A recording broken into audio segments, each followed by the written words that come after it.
What up, nation?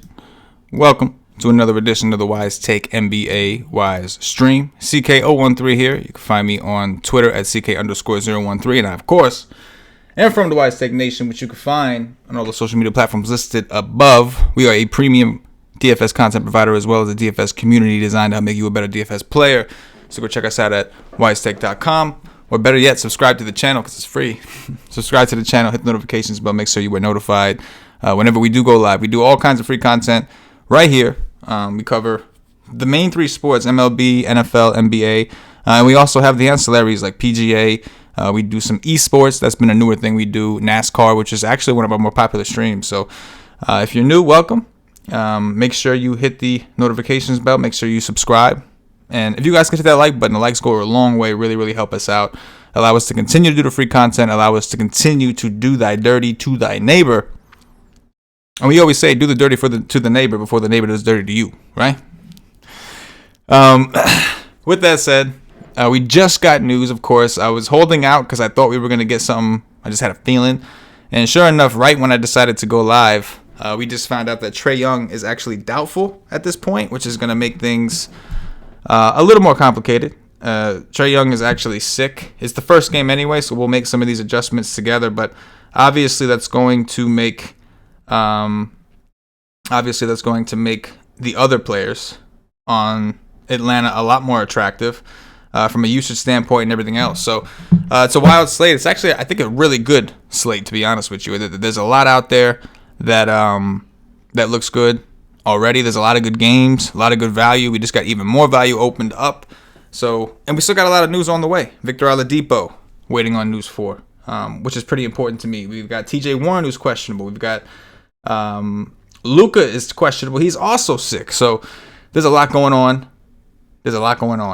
On this slate. Shout out to Jim. Jim, I know you were one of the guys that was on that was pointing out Mike Scott. He ended up doing it dirty. Had about 70%. Like I said, I had a pretty good day yesterday. Nothing to brag about. That's why I don't post no screenshots if it ain't worth it. But profitable day. That was nice. Could have been better. We talked about Toronto, trying to hold out for Toronto. Ended up with 44% Powell after I designated 44% Van Fleet and was able to make that switch after lock on DraftKings. And Powell did the dirty. Couldn't get enough Lowry. I tried to get more, but I guess there was too much locked up at that position. But shit happens. Either way, it's a big slate. We got a lot to get into. So we're going to go ahead and jump on in this. We're starting off with the Atlanta game. So like I said, right with you guys, we're going to make some adjustments to these. I'll finalize these changes on the transition between this hour and the second hour where we have Paulie come on. I'll make the finalizations when we're on the break there. But in the meantime, the current total was 247.5. I would imagine it's going to go down at least a little bit with Trae Young being out. It went down back to 245.5. The Hawks are currently 3.5 point underdogs. However, I think that line will also change. Maybe we see it go to 4 or 4.5. We'll have to wait and see. As far as schedule goes, Atlanta's working with 3 days rest. They do have a game tomorrow, which is probably why Trae Young is doubtful. But Atlanta working with 3 days rest, while Washington, they've had a day off. However, they are in the midst of a 4-6, and obviously they were just traveling on the West Coast. So only 1 day off after traveling on the West Coast. Not a good situation for Washington from a betting standpoint. I actually bought out of. I bet Atlanta on the early show. I put some money down in Atlanta. I bought it back because I'm going to wait for this new line to come out, and I'm going to take Atlanta again. I think people often overreact to injury news. I think Washington and Atlanta are pretty close in terms of how good they are. Trae Young missing is a huge deal, but you still got John Collins. You still got capable bodies. So it's interesting. With that said, let's go ahead and jump in there. So even at 245.5, still the highest total on the board. I don't anticipate that changing, even if it does move again, now that Trae Young is officially considered doubtful. I'm going to pull up the Atlanta side on the back end so I can make adjustments to these projections. So assuming we take Trae Young out, obviously I'm going to give a boost to Collins, no doubt. I think Kevin Huerter probably going to play a ton. We'll actually look at the sample. Give me a second. I'll run the on and off for him while I'm with you guys. This way you can all kind of understand. So no Capella, obviously. Bembry is also doubtful. We'll remove him. What else do we got here? Trae Young is obviously doubtful. That's the whole point of this. Hunter, Cam Reddish. Cam Reddish is probable. We're expecting him to play. and let's run it and see what we are looking at. So as of right now, Jeff Teague, 20.8% usage rate, 0.99 fantasy points per minute. Brandon Goodwin, who is the other point guard that's really outplayed Jeff Teague pretty much every single time. He shows a 23.9% usage rate, but a 0.88 fantasy points per minute. Kevin Huerter, 24% usage rate, 1.01 fantasy points per minute. John Collins, 24.8% usage rate, 1.09 fantasy points per minute. DeAndre Hunter, only 12.2. Not a lot of sample with these guys off the court. Trae Young doesn't miss a lot, and when he plays a ton. Now, Cam Reddish, in a very small sample, we're talking about 65 minutes. Oh, you know what? Hold up. My bad. I'm giving you guys over the last month because I was looking at that for a situation earlier. Let's look at the full season. My bad. Let's fix it. I thought of something. I'm like, yo, we should have a bigger sample than this. All right. Kevin Huerter, 20.4% usage, 0.85 fantasy points per minute. DeAndre Hunter, 20.6 usage, 0.67 fantasy points per minute. Cam Reddish, 23.7% usage rate, 0.86 fantasy points per minute. John Collins, 24.5% usage rate, 1.13 fantasy points per minute. And Brandon Goodwin, 25.3% usage rate, 1.02 fantasy points per minute. Jeff Teague, 20.7, 0.98. So as we anticipated, we have seen Brandon Goodwin outplay Jeff Teague. Jeff Teague does receive a positive 2.5% increase. I know I worded that terribly. Dwayne Dedmon, in a small sample, have seen an increase. DeAndre Hunter, plus 2.5%. Cam Reddish, plus 5.5%. Collins, 1.5%. Where's Huerter? What the hell? Kevin Huerter, positive 3.2%. So all these guys obviously going to get a massive boost at this point. Let me see where we're actually at and see what's happening here. So Kevin Huerter, we bumped up. That helps. John Collins, we should get more of him at this point. I'm going to give a boost also to DeAndre Hunter, who I think is going to play a ton. Cam Reddish. The Cam Reddish is a little tricky because he left the last game he played early with an injury. So I've been bit by the injury bug, like real horde. So I'm a little reluctant to load up on a player that's dealing with somewhat of an injury. But at the end of the day, if the numbers tell us to do it, they tell us to do it. We bump him to 32 minutes, and he's already at 6x. So that's probably happening. I like Dwayne Dedmon regardless at 3,400 on DraftKings. On FanDuel, we have other plays at center. But I like him regardless over there. Obviously, Jeff Teague, we're going to have to give some minutes to. So let's say hypothetically we gave him, I don't know. Let's give him 26. He's going to fucking project crazy well. And then we'll go to Goodwin, who should be playing a lot of backup point guard, move him to, say, 23. So, again, I'm just doing this like off the top of my head, just kind of rolling real quick. We're going to make some more adjustments, some final adjustments to the projections, which are available at WiseTake.com for those of you who have access to our NBA DFS packages. But I do think Goodwin's been the move in the past. I do think that I'm tempted to go with Teague if Teague starts. So we got some decisions to make. But just to give you a rough idea of what we're looking at, Jeff Teague became a lot more viable. All the Atlanta guys look awesome in this game. Of course, it's the first game going. So this is going to change the dynamic of the slate from what I was looking at earlier. Even Brandon Goodwin, you can see at the bottom of the screen. Min price, 3K guard. Right, we had the center, a lot of value at center today. Now we've got some value at guard. So a lot going on in Atlanta. I like them all: Dwayne Dedmon, Cam Reddish, Collins, Huerter, Hunter, and then the guards, Goodwin and Teague. I mean, this game has the highest total on the board. This team is 3 days rested, and they're playing a Washington team that was just on the West Coast on a road trip. They've had 1 day off since coming back home, and now they're playing in a 4-6 against a team that's probably going to push the pace quite a bit. Even without Trae Young, I still think they'll play fast. Maybe not as fast, but I still think they'll still run. On the Washington side, nothing really changes here. I like Shabazz Napier in a bounce-back spot. I overprojected his minutes just a little bit because I do think with Ish Smith out, he's likely to hit 30 in a close game. The last game they played in was not that close. They brought in Gary Payton Jr. and some of these other options once the game was a blowout. Now, those guys did bring them back, which is why Shabazz ended up coming back in. But at the end of the day, it was still a blowout. We can consider Jerome Robinson if need be.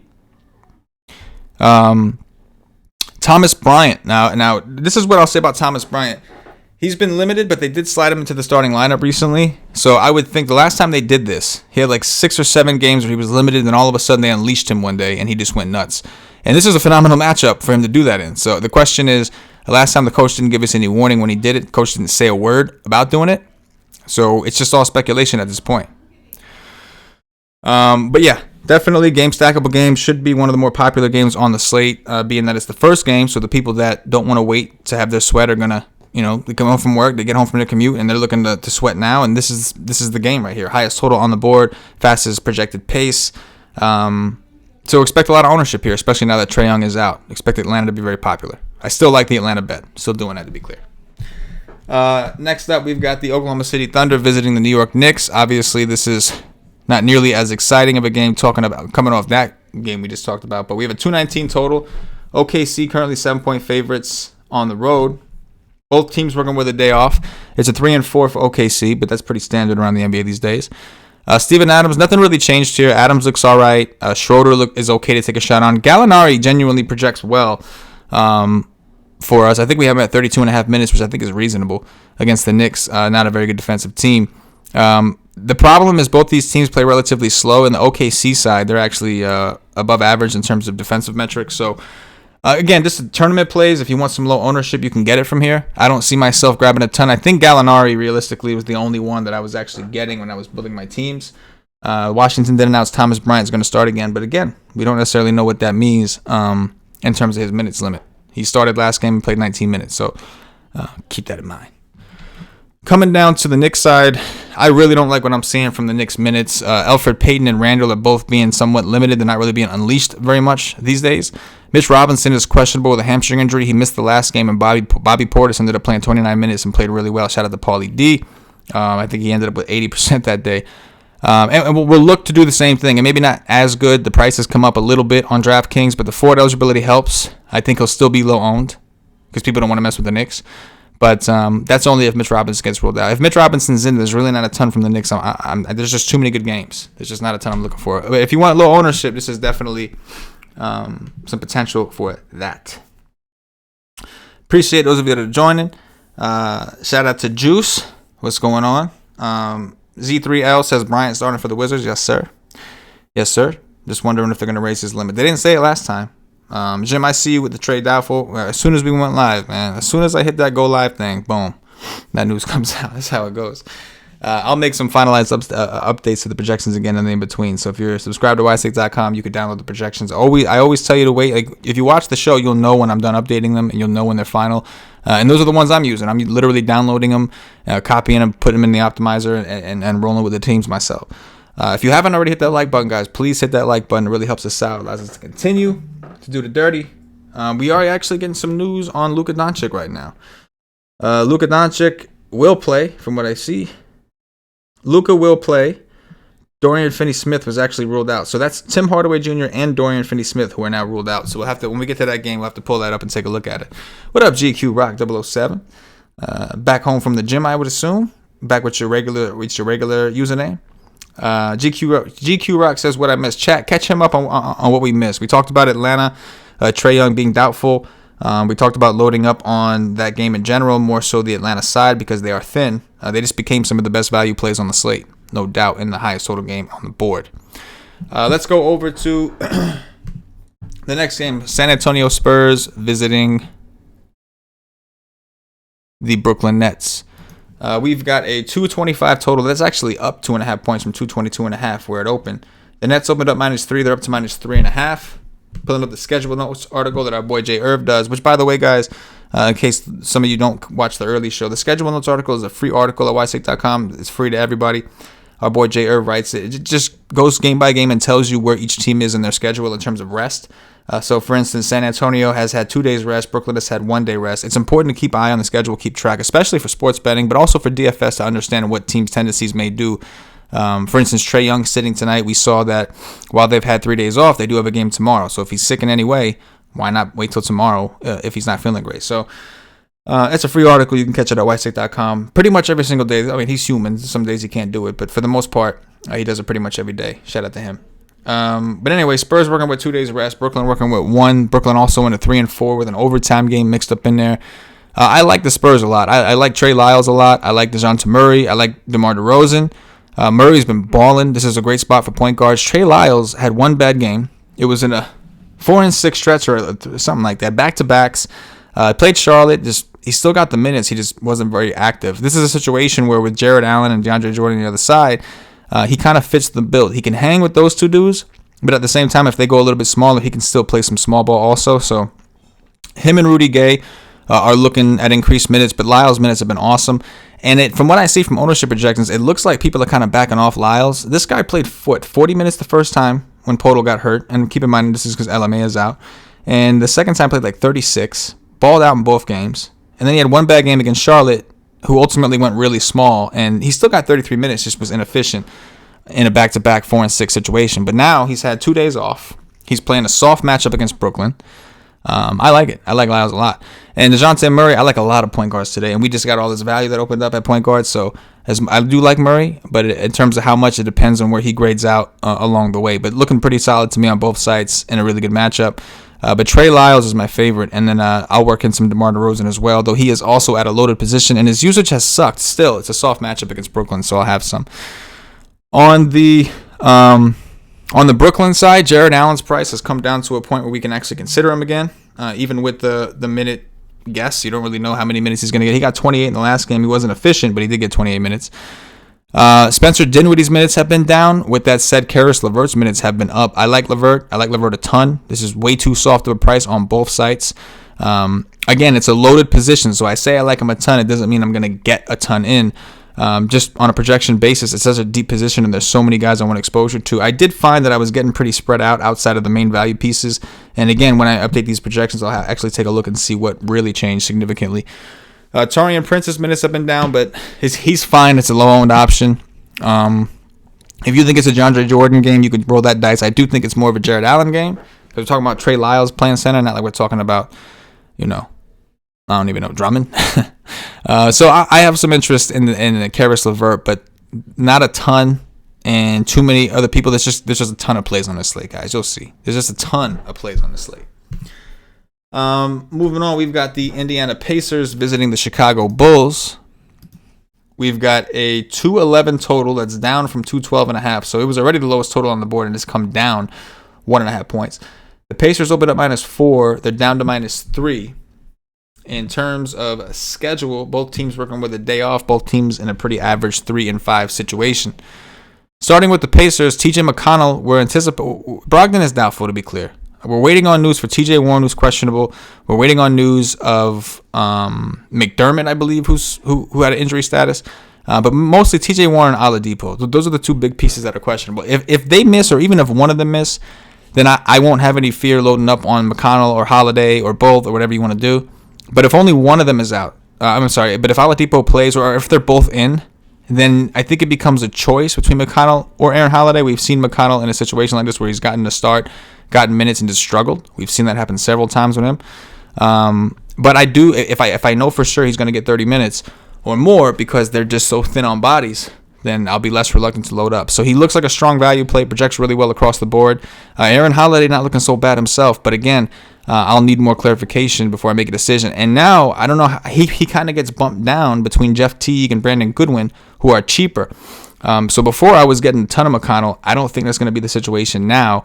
But again, I'll let you guys know on the second hour of the show when we actually start building some teams. I'll let you know what the exposures look like there.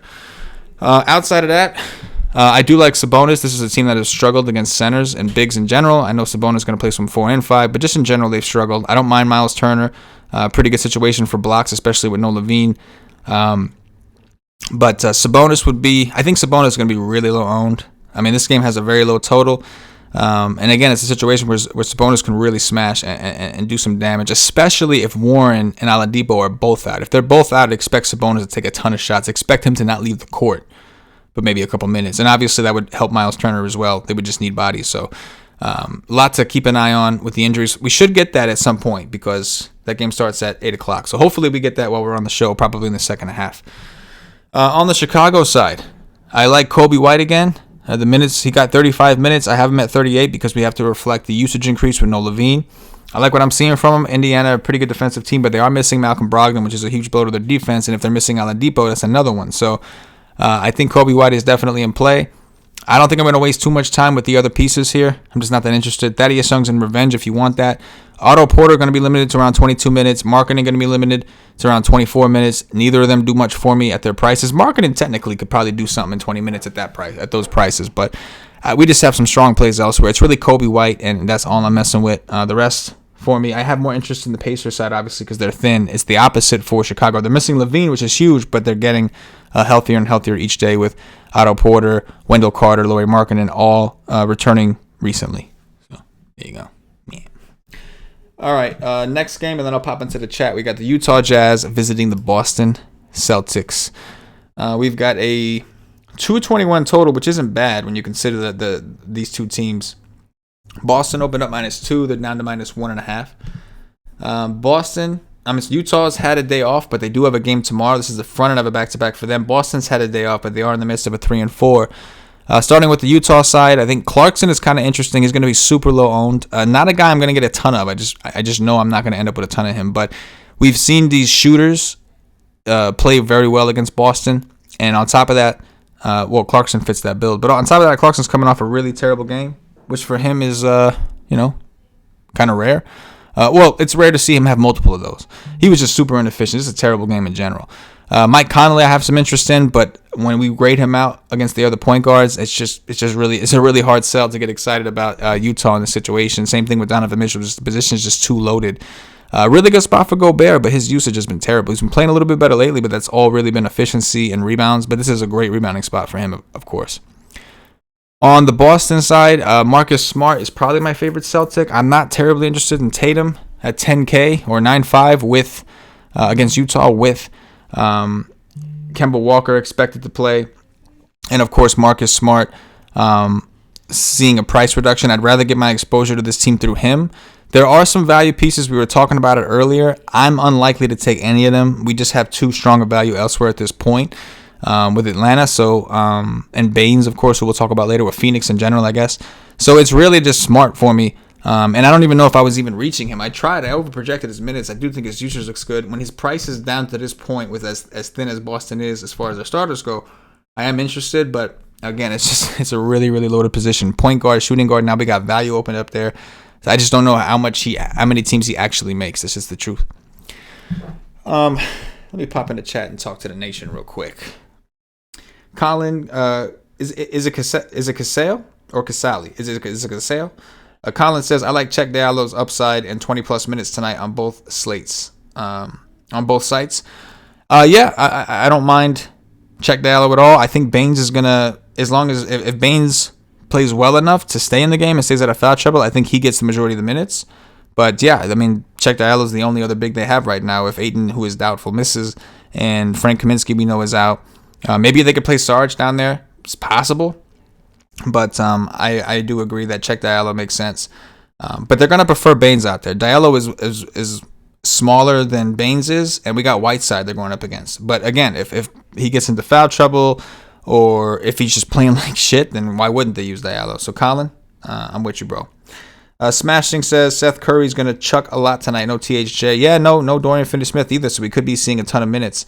He's been, the usages look good. He's been really efficient, Seth Curry.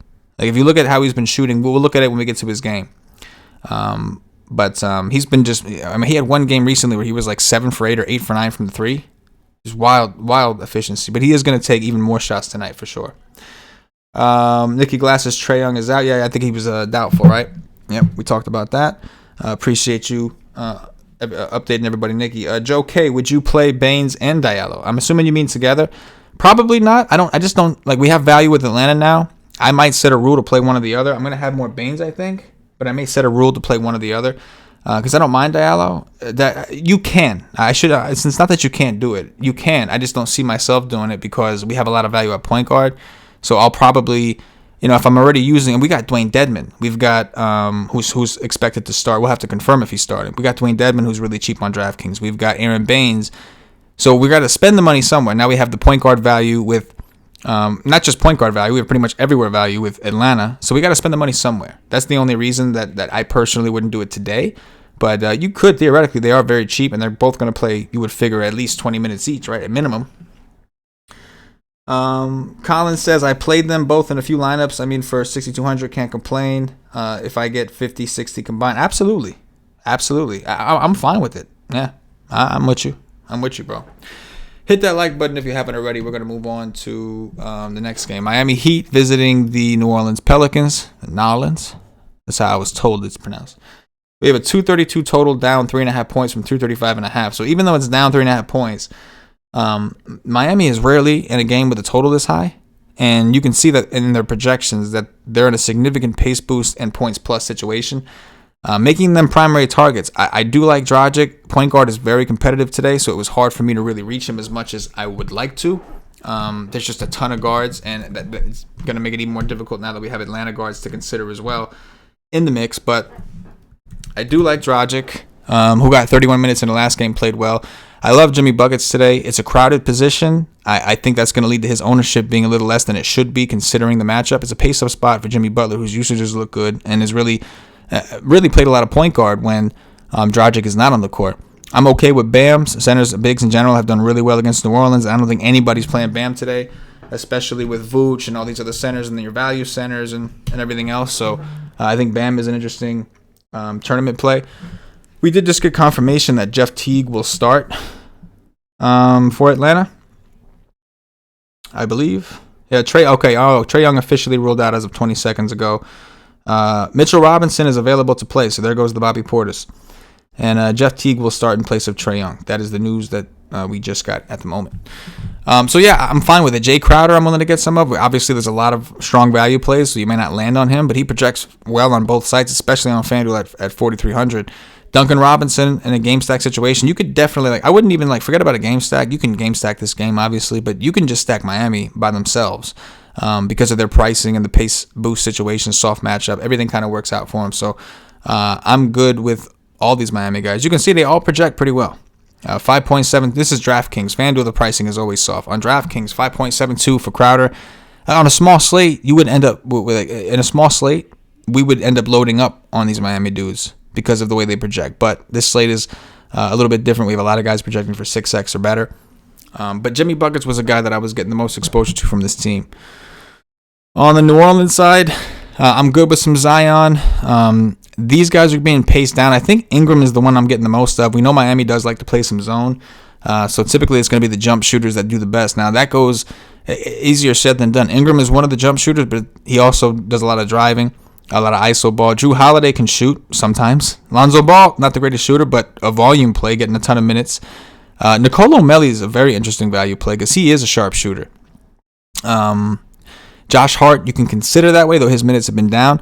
But again, like I said, I think this game is game stackable. But I think that Ingram was the one that I was coming away with the most when I actually running through some teams. Let's keep it rolling.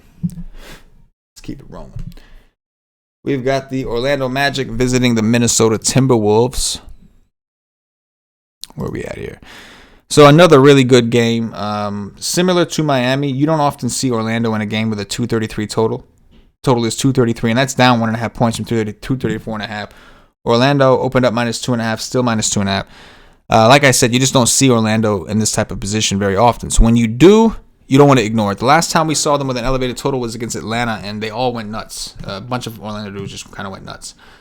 I'm going to pull up the usage in the meantime for the Orlando Magic so we can go over that. We know that Evan Fournier is out. So we would assume it's going to open up some stuff. It should. Obviously, they're already without Isaac. They've been without him for a long time now.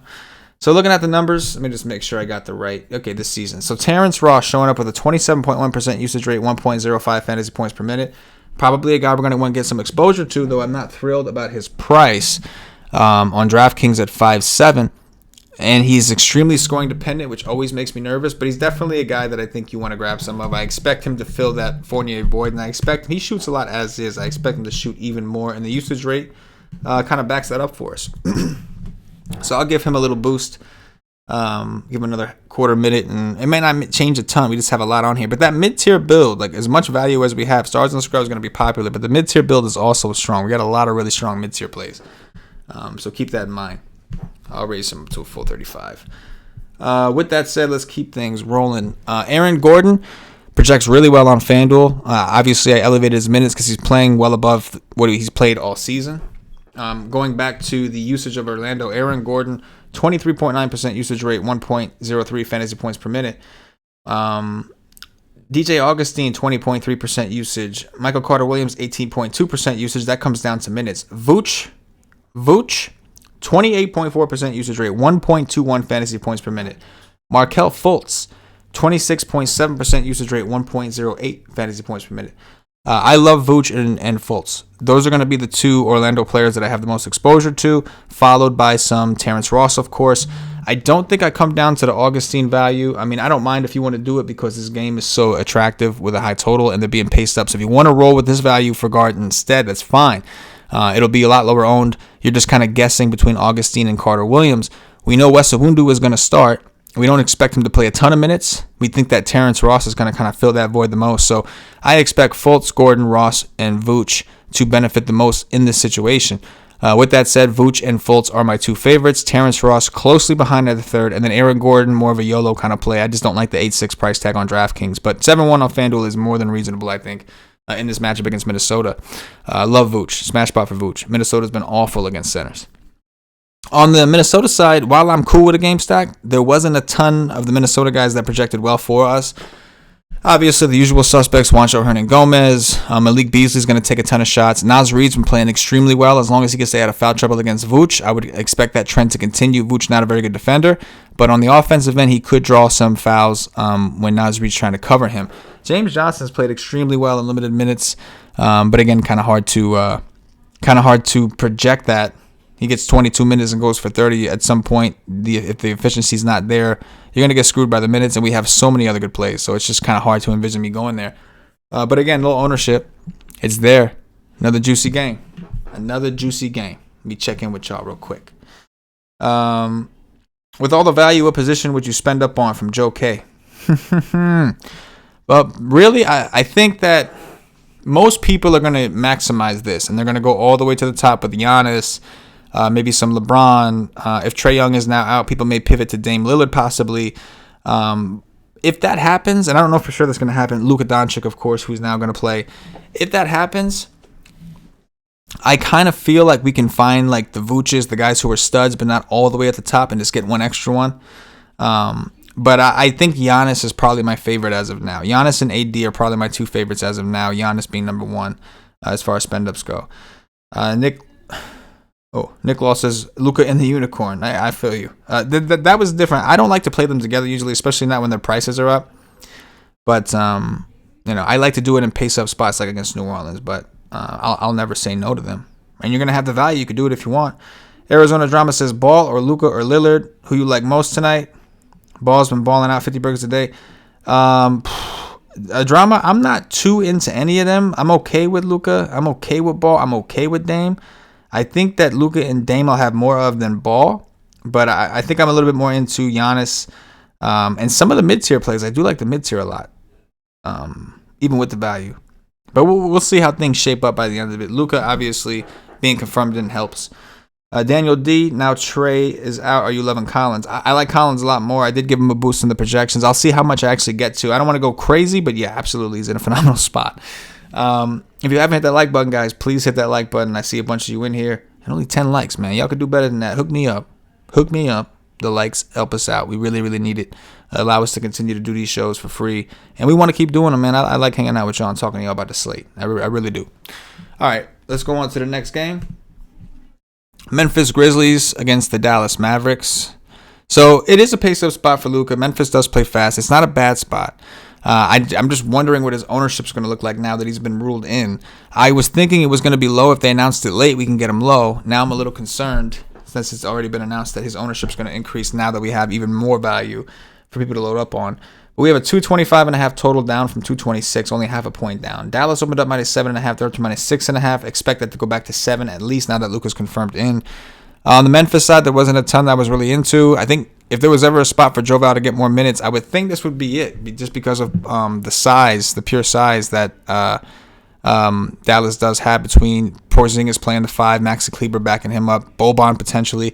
And with Brandon Clark and Jaren Jackson Jr. out, they really only have Gorgie Dieng as I guess they have Tolliver, if you want to consider that an option. So with that said, I just think that this could be a situation where Joval does get extended run just because they don't have a choice. I like a lot of other centers better, but again, I just know he's going to be extremely low owned, and so that makes me kind of interested. So maybe we give him a little bit of a boost, give him like half a minute and see. I don't think I'll end up with a ton anyway, because between Baines, Dedmon, Booch, and a few of the other centers, Whiteside, there's a bunch of them out there. I just don't know how much of Joval I actually get to, but I want to at least give him a shot and make sure I have his minutes projected fairly, so I at least have a chance to get him in. Speaking of which, let me see how many minutes he's actually been playing. Why don't we do that? 26, 25. Now, his last two games were blowouts. Against the Lakers, he got 31. Against Sacramento, he got 32. That was the last close game he was in. So I think 32 might be safe if we're just purely doing it because we think it's a size thing. Dylan Brooks is okay. Doesn't project to be the best, but again, going to be lower owned. Memphis, for me, aside from Joval, is probably more of a stack or leave it kind of situation. Either I'll game stack this game or there's not going to be too many pieces from Memphis that I want. Don't mind Anthony Melton, but again, we have a ton of other really good guards to keep track of. On the Dallas side, I think that Luka's in a phenomenal spot. We have all the money, all the value to be able to afford him, which is fine. Memphis has been terrible against guards. Luka hasn't been as crisp. He's dealing with a sprained thumb also. He's already said he's going to play through it. So we'll have to see what happens. Obviously, they said he was sick, which is why he was questionable. But assuming that Luka's a full go, I'm fine with him as a spend-up. I just feel like the ownership's going to gravitate toward him, but I could be wrong on that situation. So we'll have to wait and see. As far as the rest of the pieces, with Dorian Finney-Smith out, we have some adjustments to make. Let me just pull up Dallas real quick. Dorian Finney-Smith is out. Tim Hardaway Jr. is out. I think that means more minutes for Seth Curry. Let me see. More minutes for Seth Curry. We could see some Michael Kidd-Gilchrist, some Justin Jackson. Not super excited about any of those. Maybe we see Kleber play more at the 4. If that would be the case, then they would make us like Porzingis more simply because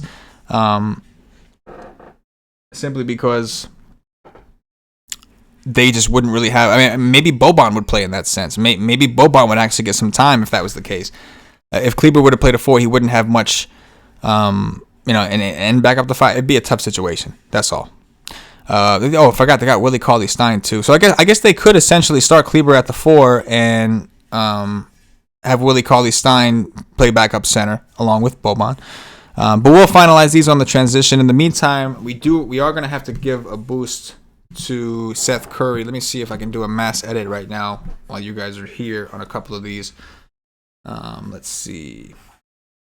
Yeah, I mean, oh, you know what? I will say, man, it's tough because with all these guys out, that's going to help Luka's chances. So I'm going to have to like Luka more than I do currently because Tim Hardaway Jr. and Dorian Finney-Smith, they just kind of stand around and shoot. So now, like, who's going to fill in that role, right? So I think I agree. I know a couple of you were talking about Luka. I agree. It's hard to get away from Luka. I still want Giannis at lower ownership, late night hammer, but that's purely an ownership thing, to be honest. So let me see if we can make this mass adjustment. If it's going to take too long, then I'll just wait till the transition. But let's see what we can do real quick. Let me do Dallas first. Let's do Dallas first real quick. All right, you're going to make an adjustment. Bear with me, guys. And we'll see. Luka's projection is going to look a lot better in a second here.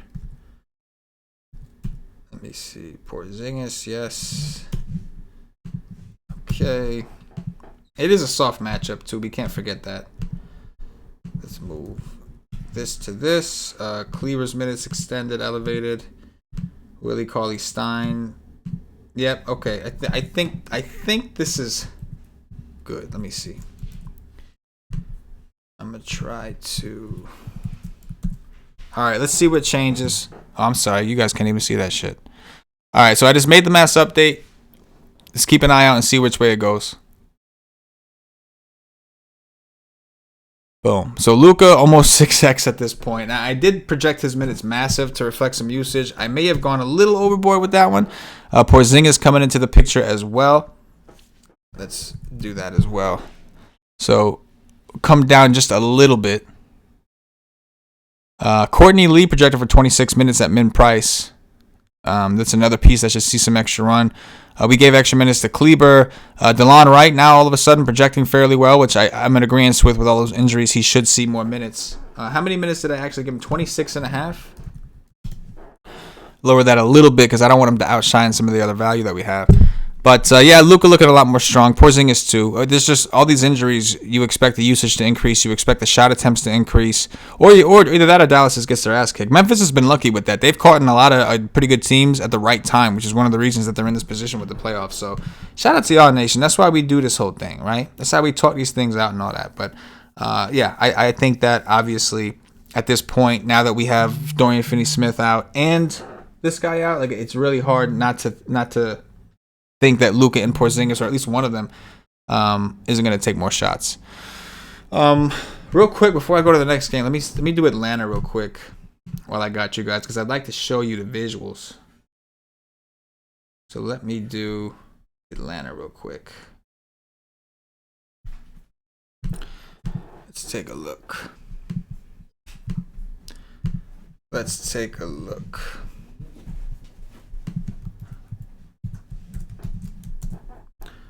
All right. Okay. Bear with me, guys. I just want to make sure. I'm actually going to pull up Atlanta so you can see what it looked like before and see what it looks like after we do the update. Cam Reddish officially available to play, by the way. Wonderful. All right, so let me see. For Collins, we want to increase Collins to 30. Oh, I already had him at 37.5, so I want to make sure that carries over. Kevin Huerter, I'll leave at around 38. Hunter, I'll also leave at around 38. Cam Reddish, I think we're good there. I'll go 32.5. Give him a little bit of a bump. And then Dwayne Dedmon, I'll go here. Yep. Okay, I think we're rocking. Goodwin probably a little lighter. Probably should raise some Goodwin. All right, let's see what it looks like. Nation. Give it a second. I just posted the update, so give it a couple seconds here. And it's funny because it updates on the site, no problem, because it just pulls directly from here. So here we go. So Kevin Huerter, not much has changed from the initial update I made. Collins, we know, didn't change much. Hunter, the main one is figuring out the Jeff Teague situation. Jeff Teague projecting for 7.41x on DraftKings and 6.49 on FanDuel. Hard to get away from. Goodwin, we were a little conservative with the minutes. I'm thinking we could race him. I'm going to want to rule, though. I'm not going to want to play them together because I do think they'll negatively correlate, even in a situation like this. So I want some Goodwin. I just don't think I want to play him together with Teague. I'll probably set a rule for that. I'll definitely set a rule for that to make sure that we don't get them both. But in order for that to work, I'm going to have to have them projected a little bit closer. So we'll make some finalizations in the second hour. We got more games to cover, so I'm going to keep rolling here. We got the Portland Trailblazers visiting the Phoenix Suns. We have a 231 total. Portland opened up -2.5. They're up to -3.5. We've got, what do we got here? Portland's had a day off. However, this is the front end of a back-to-back, while Phoenix has had 2 days off. So good schedule situation for Phoenix, though they are missing a lot of people. On the Portland side, Dame is certainly a viable spend-up. Curious, his first game back was a blowout, so I'm curious to see what kind of minutes he was going to get. Are they going to go back to playing him 39-40 minutes a game? The usage wasn't as high as it was before he got hurt. It may take him a game or two to get back in it, but it's a phenomenal matchup. He's going to see a ton of Ricky Rubio defense, which is just beautiful. I'm good with Ariza. We just got too many strong value plays elsewhere. Same thing with Melo, though in game stacks, I would include them both. Hassan Whiteside in a smash spot. What else can you really say? He's going to be matched up with Baines, Check Diallo, all guys that he's got a significant size advantage over. So I got no arguments if you want to play some Whiteside. And I think he'll be low owned because people are going to play a lot of value at this position. So I think that makes sense. If you want to take a shot on CJ McCollum, that's purely like a tournament game theory kind of move. He's overpriced with Dame back. But with that said, he was in a groove. So maybe it takes a little time for Dame to kind of take that groove back, but not something I'm interested in. Dame and Whiteside are the main two that I would theoretically play outside of a game stack, just kind of pick them. And then on the Suns, we got a lot of thin. They are thin. They're just really thin. I love Rubio in the mid-tier. I expect his use. He was averaging the same fantasy points per minute as Booker on the season with no Oubre or Ayton. Booker obviously has a higher usage rate, and I like Booker as well. But I definitely like Rubio and Booker. I think Mikal Bridges makes for a decent value play on DraftKings, on FanDuel, kind of out of reach. He's very scoring dependent, but he's going to play a ton of minutes. He might not leave the court. Aaron Baines projecting to be the top value play on the slate. I'll have plenty of him. It's just hard to argue. They're going to need the size. Like I said, you can roll with Diallo. Some of you asked, could you play Diallo with Baines? I don't think I'm going to do that personally, just because if I'm using this guy, using a guard, I need to spend money somewhere, but I'm not necessarily against it either. I do think it may negatively correlate because they're going to be subbing in and out for each other. So say if Baines gets into foul trouble, that leads to Diallo smashing. You don't want Baines kind of dragging you down because you got into foul trouble, and vice versa. If Baines is smashing, they may not play Diallo as much, but they're so cheap that I don't mind taking a shot, especially in a game stack situation. Dario Saric, I think, is going to see some extra run. The usage isn't incredible. I'll probably get somewhere around 20%. We have a lot of other strong value, and I prefer him on DraftKings at 4.9. And that's it. Look at the situation Phoenix is in. They got two guys that are big, and then they have a ton of guards, and their best players are guards. It's just a really, really weird situation. But they're thin. We like thin teams. I'll have a lot of Rubio. I'll have a lot of Booker. I'll have a lot of Baines. I'm going to have a ton of Baines. I'll have some Saric. I'll probably have some Mikal Bridges. Maybe not much, but some. It is what it is. Last game, and then we will set up for the last show. Milwaukee visiting the Los Angeles Lakers. Late night hammer all by itself at 10:30. The only game at 10:30. 228 total. The Lakers opened up -1. They're up to -1.5. In terms of scheduling, Milwaukee's had 1 day off, but they are in the midst of a 4-6 stretch. Meanwhile, the Lakers have had 2 days off. Holla. Nice and rested. Milwaukee's looking really good here. I think Middleton's price is too cheap on both sides. I like him. Bledsoe's price, a little too cheap. I know the minutes have been down, but I think the minutes will be elevated here against the Lakers. This is like a playoff type atmosphere. Two teams that could be in the NBA Finals this year, and I know that they're approaching that. We always see teams try their best to beat LeBron. They always step up when they play LeBron. I like Giannis as well. Giannis is probably the stud that I plan on having the most of. I think that a lot of people may levitate towards Luka at this particular time, and I want some Luka too, but I think I still want at least 30% of Giannis, if not a little bit more. For game theory purposes, I think he's going to be lower owned. He's been low owned all day, even before Luka got that news, even with the value there. And I think it's a situation where if you ever, maybe we do see Giannis play 34 or 35 minutes. We could see it on a situation like this. So I do like Giannis. I like Middleton. I like Bledsoe. I want exposure to this game, no doubt.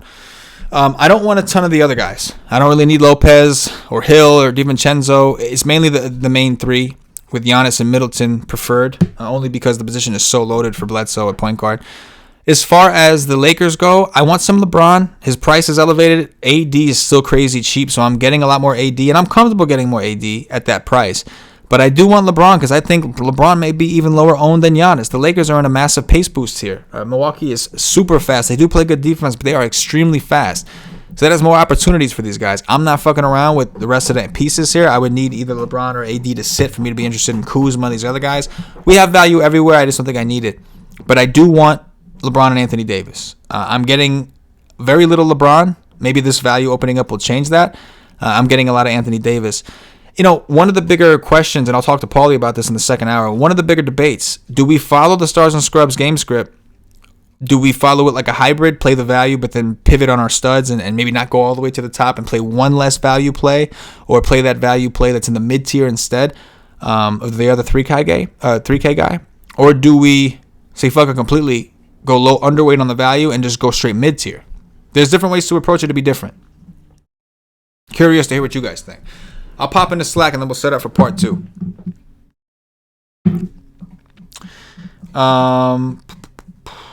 Who gets better usage with Brogdon? Doubtful. Is it Aaron Holiday or TJ McConnell? So Holiday, from a shot perspective, is going to play more.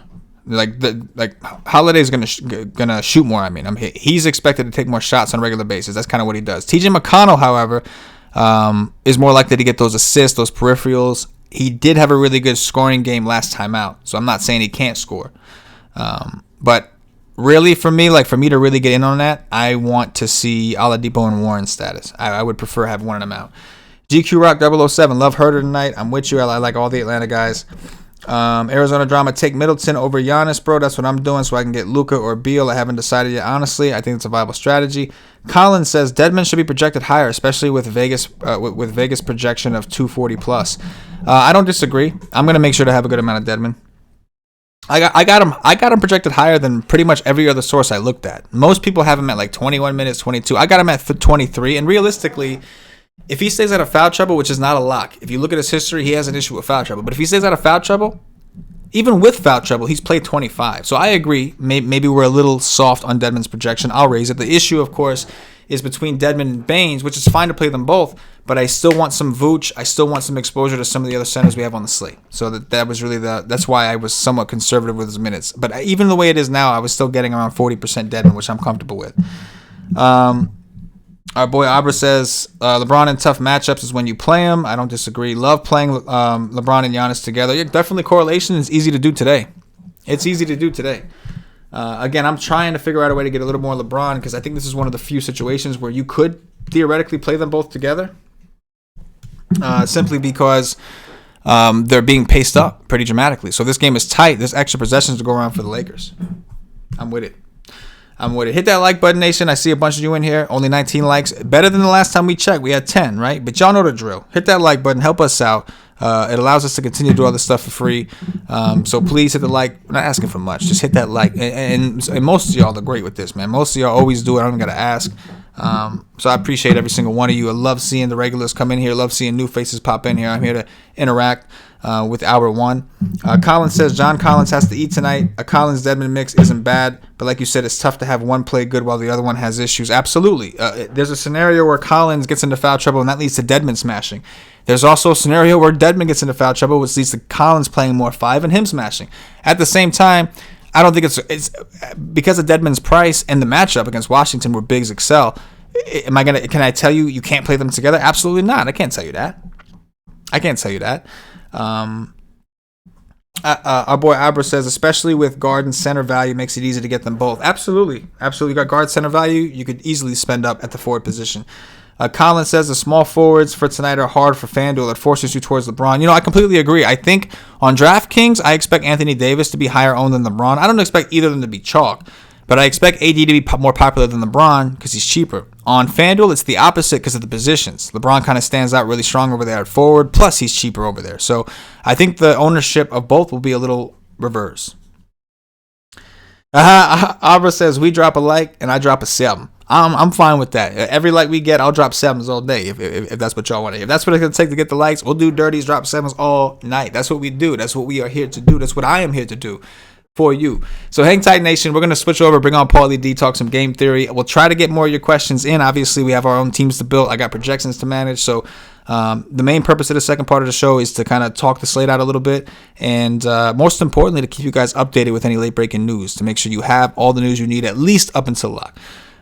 So with that said, don't go nowhere. Hang around. If you haven't hit the like button, please do. Subscribe to the channel. Get comfortable. We're going to you don't got to go nowhere. We'll be right back right here on this stream. Just going to play some background music while we set up.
What we do here is go back.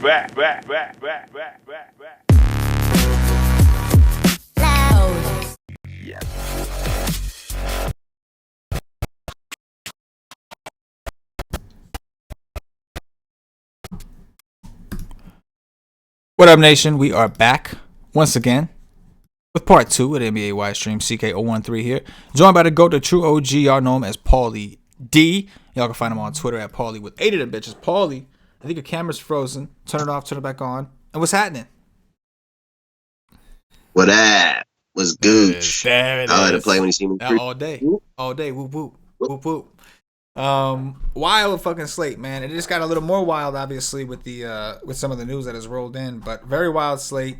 Value everywhere. Take your pick. Do dirties. I don't even know what to say. What are your overall thoughts, bro?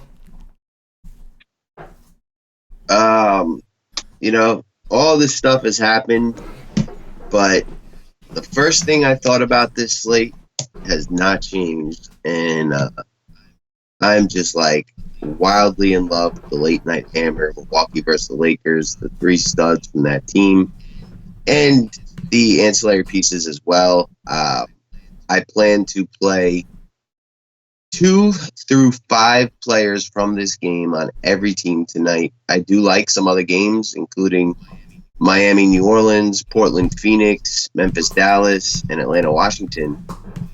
But that's really where I'm looking to grab most of my value and, one-off kind of pieces. I'm just like really hell-bent on Milwaukee Lakers being like a instant classic. Maybe it gets to overtime, but just back and forth, very fast-paced. Although both these teams are very good defensively, like I just think this game's going to be played at like a very fast and very high-scoring pace and very close. Hopefully gets to overtime. And, I was like, I don't care how chalky that's going to be. I'm playing it. And it doesn't even appear to be that chalky, so even better. But I'm really in love with that last spot. There's tons of great shit around the slate we'll talk about, but that game, I'm not budging today.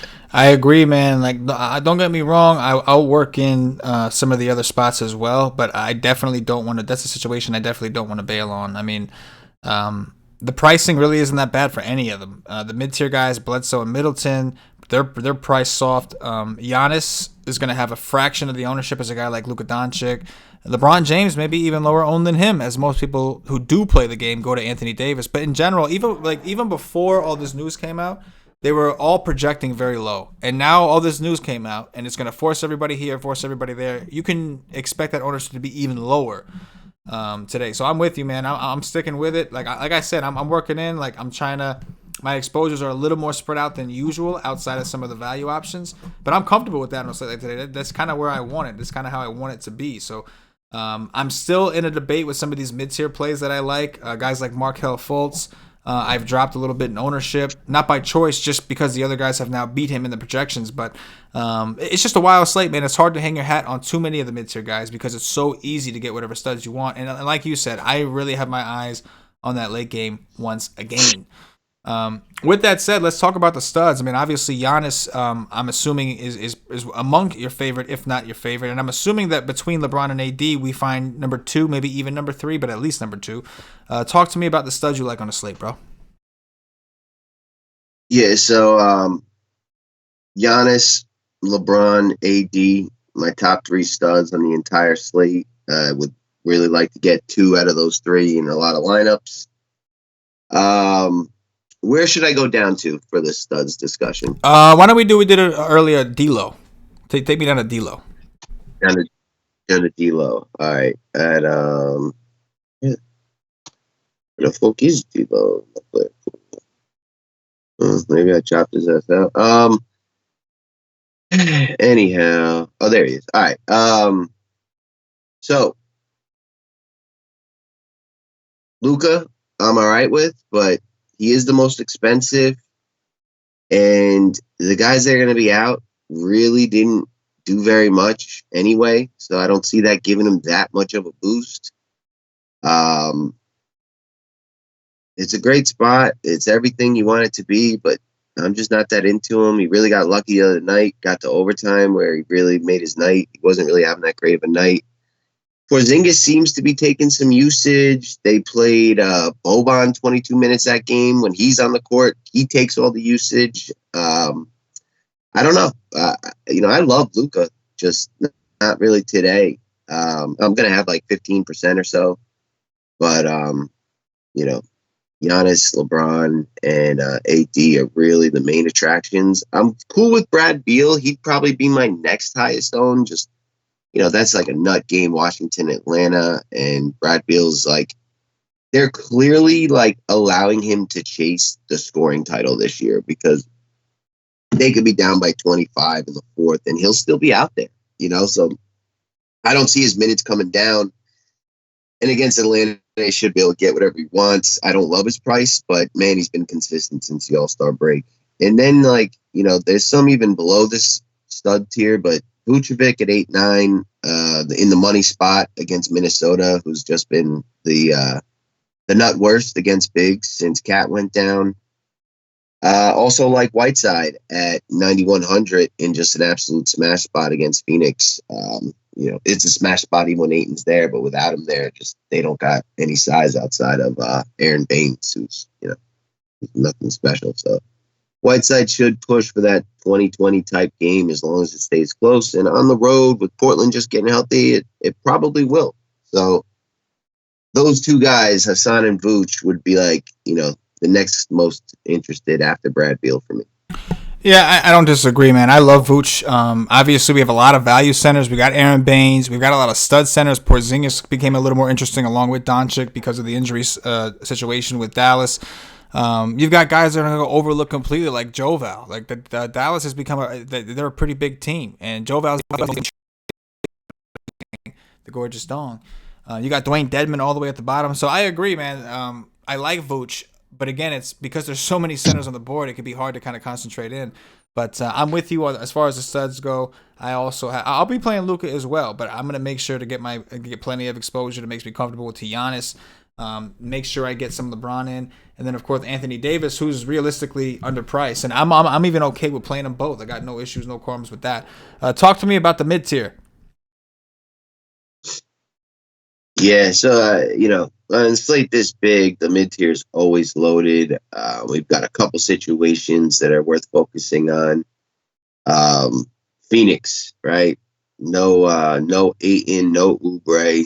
Huge chunk of usage missing from their starting lineup. Ricky Rubio at 7,100. One of my favorite plays on the entire slate. Like he did have that, long cold spell coming back from injury, but he certainly busted out of that and has triple-double upside in this game today. Devin Booker, absolutely fine.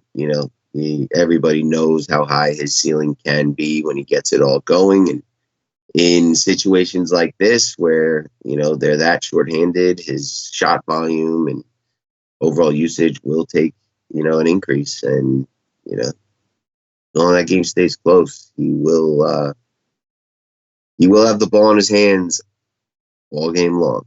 I like the three dudes from Milwaukee in Chris Middleton, Eric Bledsoe, and Brook Lopez, another cheap center.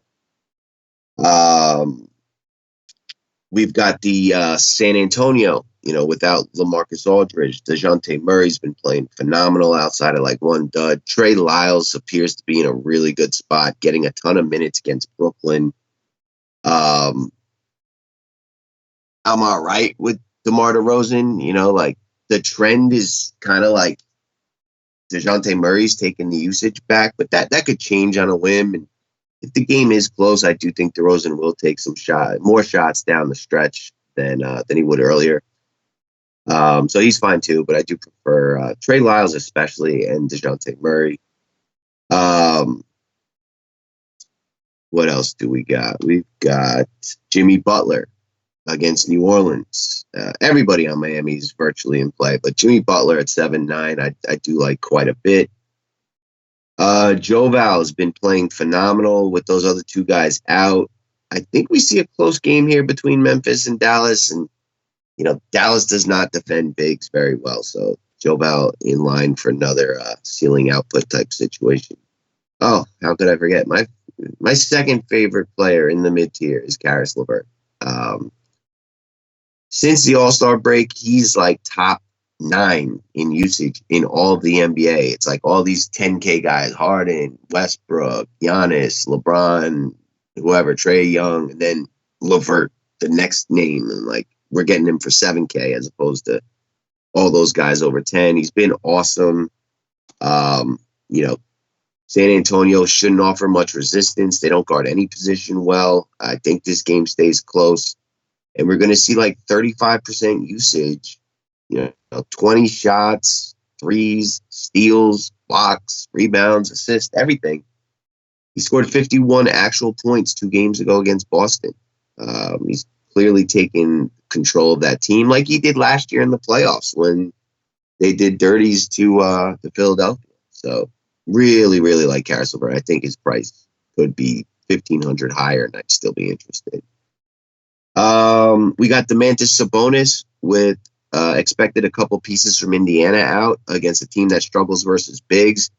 He's already kind of doing like the Bam Adebayo, like triple-double type upside games. He's missed a triple-double by 1 assist twice in his last 5 games. So he's contributing across all stats. And at 87 against the Bulls, who shouldn't offer much resistance. His team being shorthanded, missing a couple key pieces. I think we see a close game here as well. There's just a lot. This slate is loaded. I'm not going to go over everyone, but a couple other pieces. Naz Reid, 5,800. He's been awesome of late. John Morant at 69, I've got interest in. Rui Hachimura, for Washington, I'm cool with that. There's a lot. There's a lot to like, but those are some of my favorites. And I'm going to have a lot of exposure. Kevin Huerter from Atlanta, now with Trae Young out, everybody there. Terrence Ross, Orlando with no Fournier. Lots to like in the mid-tier. So what is your primary approach? Obviously, if you want exposure to the late game, you have Middleton and Bledsoe, but outside of that, it's really Giannis, LeBron, AD, all studs. And you have enough value where you can really do whatever you want. It's just going to be a matter of how much value do you want to play. If you want 3 pieces, you're loading up on studs. You only need 2 pieces, you can go mid-tier the rest of the way with 1 stud. But how do you plan on, like as far as your builds go? Are you just... I'm thinking... Dirty Life? Dirty Life, yeah. Whatever I can get with... most likely 2 studs, right? Whether it's AD and Giannis or, LeBron and Giannis, might be stars and scrubs. It might be, just kind of balance where I have 2 stars, 2 scrubs, a couple balanced mid-tier pieces. But I want to lock in 2 studs or multiple players from that Lakers game. So whatever it takes to get mostly the studs, but also different combinations with maybe just 1 stud from that game, but Chris Middleton and Eric Bledsoe, and then maybe I get some of the other expensive players on the slate that way. But I envision most of my lineups having the 2 studs from that game, some of these crazy good value plays, and then guys like Karis LeVert, Ricky Rubio, whatever I can fit in the end. Fair enough. Speaking of the value plays, Paulie, I'm gonna ask you about some of the key teams like Atlanta, all that stuff separately. But let's talk specifically about the value plays themselves. Who are the value plays you're the most high on? Yeah, so Aaron Baines, min price. That just unless he gets injured or in serious foul trouble, I just don't see him failing. He's gonna see, I think, 25 minutes or more. He should get multiple rebounds. He can hit threes. Like we saw this earlier in the year, and his price got up to like 6,500. He was crushing in this spot when Ayton was suspended for I forget what steroids or whatever he was on. Yeah, whatever he was on is right. I think it was all that pressure from to get big and blah blah blah. But then the Atlanta value like Cam Reddish. Some Jeff Teague, Dewayne Dedmon, DeAndre Hunter, really like all that. Atlanta, Washington is got to be I don't think you can pick two teams that you'd rather, have the DFS lineup loaded with than any, combination of two teams in the NBA right now than these two. All that Trae Young usage going around, like, I think you're going to want a lot of that. Coincidentally, also on the Washington side, like, I do really like Thomas Bryant. Rui Hachimura's, 5'3", love him. Don't mind like Jerome Robinson, Shabazz Napier with Ish Smith out. I'm into all that as well. What else? Oh, Indiana. We're waiting to see, like, is Oladipo in or out? Malcolm Brogdon's out. Like, Doug McDermott I saw was questionable. So, I think I'm cool with TJ McConnell regardless, as long as he's starting. But Aaron Holiday's got more upside than him. A guy that they already said they were going to play a ton towards the end of the year. Justin Holiday, those guys are all certainly in play as well. I think those right there are like my favorite. I also like Josh Jackson, as a sneaky value play. Minutes and usage just been awesome on the second unit for Memphis.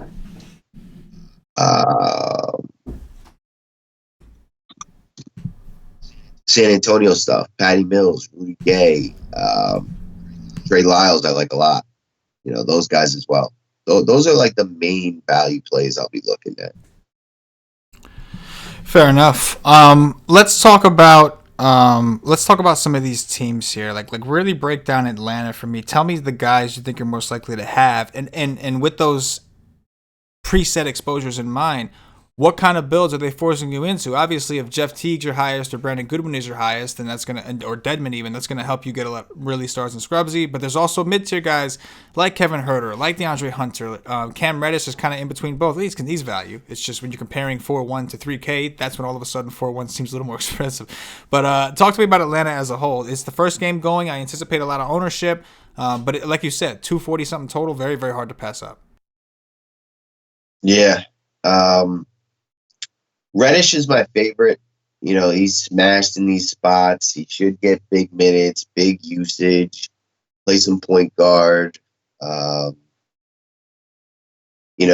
Jeff Teague, like, I've played him a lot, and he just really has not done me well since coming to Atlanta. Like, he should get the opportunity to do well, but, last time that Trae Young was out, Brandon Goodwin closed. Trae Young didn't even close that game. Brandon Goodwin got hot. They just left Jeff Teague on the bench. Now, I think Cam Reddish was out for that game as well. So, like, Jeff Teague, I'm really, like, skeptical of. I'll have some. He's got to. He's mid-price. I think he's going to start. But I prefer Reddish, Huerter, and DeAndre Hunter than Jeff Teague. I'm all right with Goodwin, but I just feel like, he's probably not going to get enough minutes unless something pretty crazy happens. You're muted. Yeah, I don't disagree. I mean, like I said, I think that the super cheap value is going to be the most popular here. So I do think that Teague, Reddish will be popular. But Huerter and Hunter, those are the guys where things get lost in the translation. Talk to me about Dwayne Dedmon and John Collins, the big situation down there. Obviously, you can play them both together because theoretically, we are expecting Dedmon to start at the 5 and Collins at the 4. However, you could also make an argument that they have a negative correlation because if Dedmon gets into foul trouble, then we'll see Collins play more 5, which could be better for him. However, they could both play the 4 and the 5 and both do well. Where are you at with that? Very cool with Dedmon, especially as a pivot off of Baines or playing them both together, go double punt at center. Collins, I'm fine with, but I just feel like he's, a little pricey. The fact that Dedmon's back could impact him, and 8,500. I don't know. Washington's actually been decent against bigs of late. I'm not sure exactly why, but I don't know. He's fine. I think I'd be more inclined to play him in like a cash game situation than a GPP. Like I think he'll get you between 40 and 50, but I don't think he goes for much more. Sure enough. Whew. All right. So I guess with that said, talk to me about the teams in general. Like forget about individual plays, but teams in general that you're most likely to have the most exposure to. Is it Milwaukee collectively? Like, are you looking at all three of the Milwaukee players, or is there a team specifically like the Orlando Magic, for instance, where we like bunches of them? The Miami Heat, where you can really play like the whole team as a stack. Are there any teams like that stand out to you? Phoenix, any of those guys? Well, I'll definitely have the most Milwaukee and the Lakers because they'll be on every team. But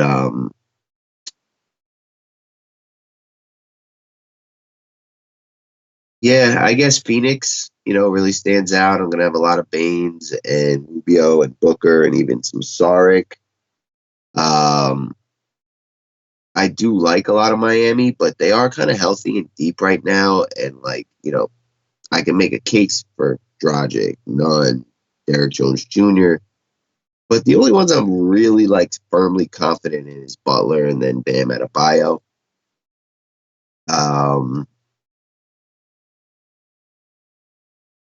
Atlanta, I'm gonna have a ton of. Washington, I'll have a ton of because of what most of their good players that are getting minutes are priced at. Yeah, that's it. And then the Spurs, I think I'm going to end up with quite a bit of between Patty Mills, DeJounte Murray, Rudy Gay, and Trey Lyles. Yeah, I'm fighting off right now to make sure I maintain at least 20% Lyles. I don't. He's going to be solo owned today. I don't need to be massively overweight on him, but I want to at least have a good 20% because that's something that I liked. And oftentimes when the news comes out, obviously there's a reason that we make these pivots, reasons that we come off as certain guys and onto the others, but you never want to fully get rid of your previous game plan. I know in your situation you're not because you were planning on loading up on the Milwaukee Lakers regardless. And I was too. It just made it a little bit easier now to be able to get more LeBron, get more Anthony Davis, get more Giannis, and I'm looking forward to that. Talk to me about the Indiana situation. We're waiting on news still, so I guess we could talk about it then. But we are waiting on news still for T.J. Warren and some of these other guys. What is your move with McConnell and Holiday and all them dudes?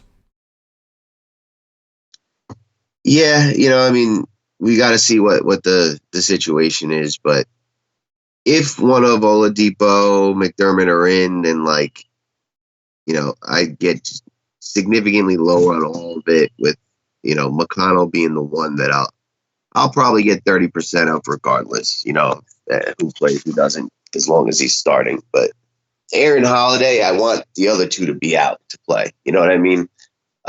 Justin Holiday, the same thing. You know what I mean? I'd be mostly looking at the studs, like Domantas Sabonis, especially if Warren gets ruled out. If anything at all. I think we might be getting some of this. Oh, here we go. Oh, you son of a bitch. So Doug McDermott ruled out. Malcolm Brogdon ruled out. Victor Oladipo will play. T.J. Warren, a game-time decision. Jakar Sampson available to play. So we got, Brogdon's out. Oladipo is going to play. McDermott, who's a backup, is ruled out. Jakar Sampson is available, being that McDermott is out. Maybe he gets some run. T.J. Warren, still a game-time decision. So where do you stand with this, the way things are now?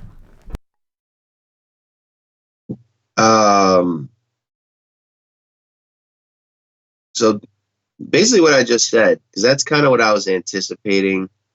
Definitely need to hear the Warren news. That's a big chunk of usage to lose.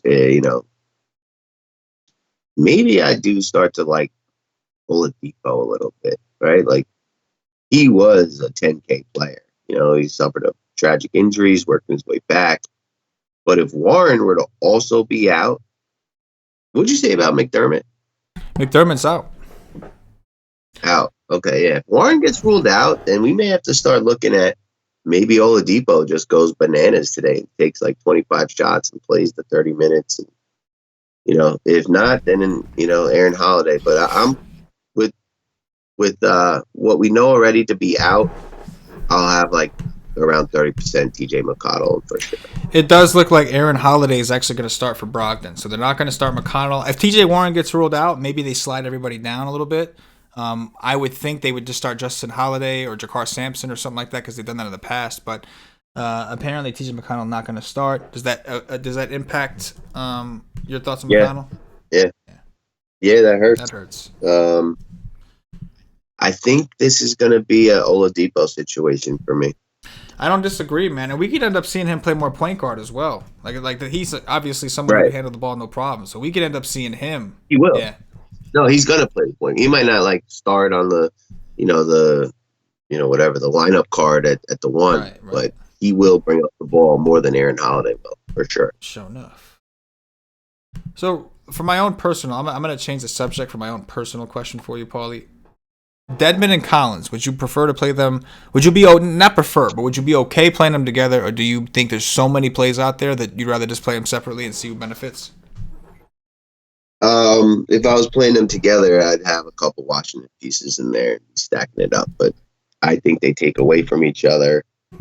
Dedmon's cheap enough to really play with anybody, but them two specifically, I think if Dedmon gets a 30, then Collins isn't getting a 60. They'll kind of take away from each other. I actually agree with that. I'm gonna make that move now. I'm gonna create the group right now. At most one player. Collins. Dedmon. All right, let's do some upload action. I'm gonna pop in the chat in a second here to take some of the nation's questions. As soon as I get this up, we are still waiting on TJ Warren news. I'm going to make some updates to the Indiana Pacers situation on the projections in a second. I've already adjusted for McConnell, but a couple of things I got to look into while I answer some questions. So bear with us on the final updates, but they are updated enough now to where you're pretty much going to get what we're looking for. Oh, TJ Warren officially ruled out. So let's look at that. I'm going to pull it up on the old on-off tool. Let's go to... that's going to make Sabonis. I would anticipate Oladipo, like you said, but also Sabonis, right? Like, all these guys should have more shots to take. TJ Warren's been playing a ton of minutes lately, and he's been taking a lot of shots. No Lamb. No McDermott, for whatever that's worth. No Brogdon. Am I missing out? TJ Warren, that's right. So that's 4 players, and if you include Jeremy Lamb out. Let's do some running action. The running man. Let's do some running man action. The sample is so small for these guys, it's fucking ridiculous. Yeah, you got to go to last year. Yeah, I know. But Brogdon wasn't even there. Yeah, it's difficult. Oh, but that's fine because he's off. So it's it's fine. Look at it. Look at it last year. Let's do it. Last year, son.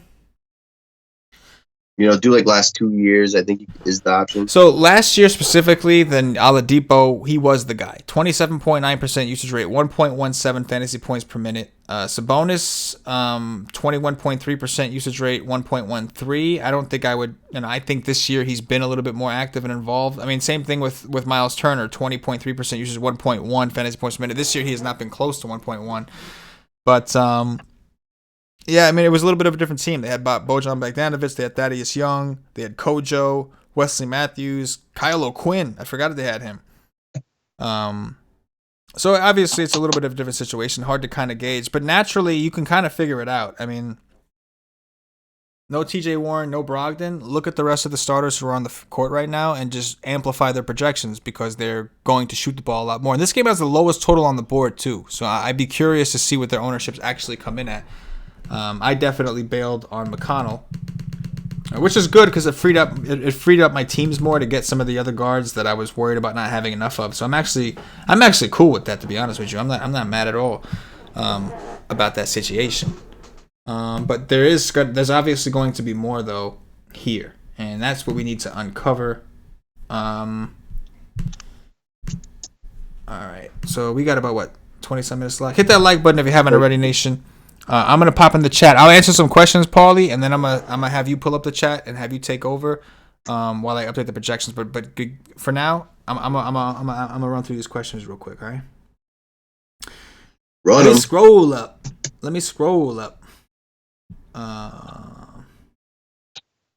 Scroll on them. Scrolling hard, real hard. Here we go. The instrumental is hard. Joe Key liked the instrumental we played on the pause screen. Shout out to Joe. Moose, Roos, Dedmon, or Teague on DraftKings?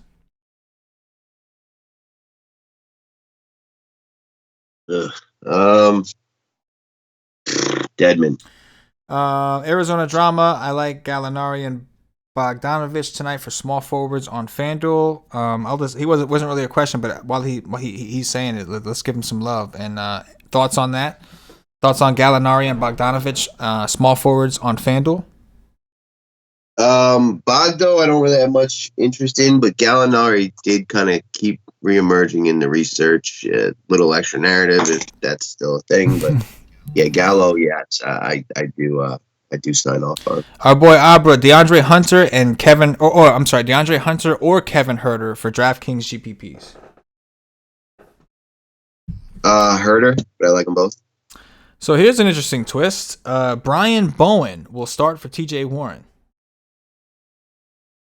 Brian Bowen. Okay. Again, just a quick pause to answer to address this situation. I would think, like I said, whoever starts, like you don't expect this Bowen dude to come in here and step into TJ's role, right? We maybe he gets minutes, but we're expecting Sabonis to take more of those shots, Aaron Holiday to take more of those shots, Miles Turner even to take more of those shots. So I would think the standard players are just going to be asked to do a little bit more. I would think. True that. Our boy Colin says, I know he's going to play because it's just precautionary, but is there a chance AD sits tonight? I have him in about 8% of lineups. I'm assuming that Colin plays on FanDuel because that's the only time you'd be worried about that. I doubt it. Like, he's not hurt. And this is like probably the one regular season game they care about the most outside of the Clippers. I don't see him. Yeah, it's hard to envision him sitting out. I would have to second that motion. Let me just raise. I would have to second that motion. And you have 8% on. If you're only rolling with 8% anyway, like I honestly think that's fine for FanDuel. I know you don't want to piss 8% of your teams down the drain if it got ruled out, but if you are nervous, that sounds like a precautionary approach as is, right? Like, that'd be fine with it. Arizona drama. How do you guys feel about Terrence Ross and Booch? I like them both quite a bit. Ross has been amazing. You know, the situation really points to him getting an even more amount of shots and usage. Little scoring dependent though. You know, Booch, he's just been so consistent for like 3 years now. You kind of know what he's going to do in the nut spot. So, I like them both, but Booch is like, he's a guy he'll be in the top 20 highest owned for me, where Ross will probably be in like the bottom 20. Yeah, I'm good with Ross's shot volume. I don't like the fact that he's so scoring dependent. And on a smaller slate or a slate without as many like clear options, I wouldn't care. I would just suck it up and do whatever. But I'll use that as my cop-out answer, that there's just so many better plays. I don't really want to hang my hat on a guy that's not starting and is very scoring dependent. But if we didn't have as many options as we have, if we didn't have Kevin Herter and a lot of these other mid-tier options, then yeah, I would like him a lot more then. I liked him earlier to start the day. I liked him a lot more. But at this point, I kind of prefer Markelle Fultz. We saw a pretty significant usage bump for him when we checked out the on and off situation. Juice says Oladipo's in. Yes, sir. News came in for Indiana. We went over that. Holiday over McConnell then? Yeah. I'm not too big on either of them, to be honest, because I think like what we were saying. I'm more into Oladipo and Sabonis. Yeah. That's kind of where I am too. I just think we're gonna see them. Yeah, I have to project Oladipo like crazy, ridiculously high for minutes because obviously this year he's kind of sucked. But in his most recent game, he did go for 31 DraftKings points against Cleveland. That's not that far off from the 5.5 price tag as far as returning us what we're looking for. So, little reiteration on Oladipo. So if you look at our projections and you see some crazy ass projection for Oladipo, there is a reason. Also going to give a slight boost to Domantas Sabonis as well as we go through and do what we do. All right, let's keep it rolling. Warren's out. Yes, sir. James Sanchez says pick 2 out of the 3 between Napier, Hunter, and Reddish.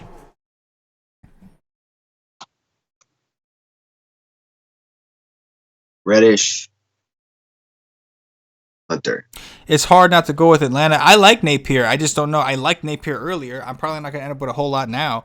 We have too many other good plays rather than Napier's a legitimate risk. Even with Ish Smith out, we've seen Napier like reluctant to get a full 30. I still like Napier, but if I have to pick 2 out of those 3, I'd have to side with the guys who are thin, and that's Hunter and Reddish. Arizona Drama says Sabonis going to smash. Called it from last night. He was my lock play. I'm with you. His next statement. I think I'm taking Lillard over Luka. He's back and he's going to eat. Lets me fit in Collins with Booch and Sabonis and Middleton as the top 5. Talk to me about your boy Dame, bro. I mean, there's no one that likes Dame more than me. I truly think he's a top 3 player in the NBA right now. But I think from the time he was out, the confidence that McCollum got, he's not just going to take a back seat the way he was when Dame was on that run. And they're not going to push Dame's minutes coming back from I think it was a hamstring injury, something leg related. There's too much on this slate. I think you ran this slate 100 times. 0 times is he the highest scoring player on the slate based on the situation right now. So I can't do it. I'd love to, but I can't. Love to, but you can't. Understood. It's a cold world. Real cold world. We got about 15 minutes to lock. I'm going to keep this rolling as I update the Indiana Pacers situation on our projections. Sir, Wang time. Sabonis or Aaron Gordon? Sabonis. Yeah, it's hard not to go with Sabonis at this point. It's always Sabonis over Aaron Gordon. At the same price, I'm never going to choose Aaron. Yeah. Ever. Holla for $1. Man, there's so many pieces here now I have to fucking incorporate because of these arseholes. Bruce Bowen.